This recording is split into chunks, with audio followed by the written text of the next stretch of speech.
تور کوز څنګه سپین کړو. سلام ګران لیدونکو، هیله ده چې روغ جوړ او د صحت جامې وکتن وي. زه یو ځل بیا ستاسو په خدمت کې د یو نوي ویډیو سره حاضر یم. هیله ده چې د پام وړ مو وګرځېږي. تر هر څه دمخه باید یادونه وکړم، که زموږ چینل مو نه وي سبسکرایب کړی نو زموږ چینل سبسکرایب کړئ او په خوا کې ورسره د ګونګړي نشان واخلئ. مننه. توره شرمګاه څنګه سپینه کړو؟ لکه څنګه چې اکثره ښځې د عمر په تېرېدو سره د میرمنې په شرمګاه کې توروالی یا هم ازادوالی راځي. د ازادوالي لپاره نورې طریقې شته، خو فلحال دا ویډیو په دې طریقه موږ جوړه کړې چې څنګه د تورو میرمنې، یعنې هغه میرمنې چې شرمګاوې ډېرې تورې وي. که تاسو څه هم لیدلی وي چې اکثره تاسو په دې چې کله یو سړی د میرمنې سره له یوځای کېږي چې کله یې نظر په شرمګاه ولګېږي نو هغه ډېره بدرنګه وي، بیا یې د سیکس څخه دومره خوند نشي اخیستلی.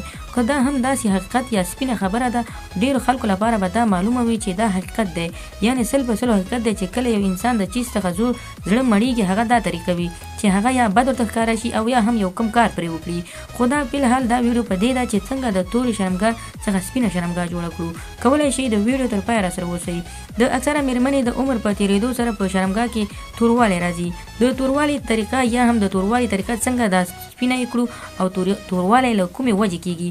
ډېرې میرمنې چې اکثره وخت کې د بازاري دوايانې استعمالوي، هغه میرمنې چې په بازار کې ډېرې دواګانې استعمالیږي یا خرڅېږي، دوی ورڅخه استفاده کوي.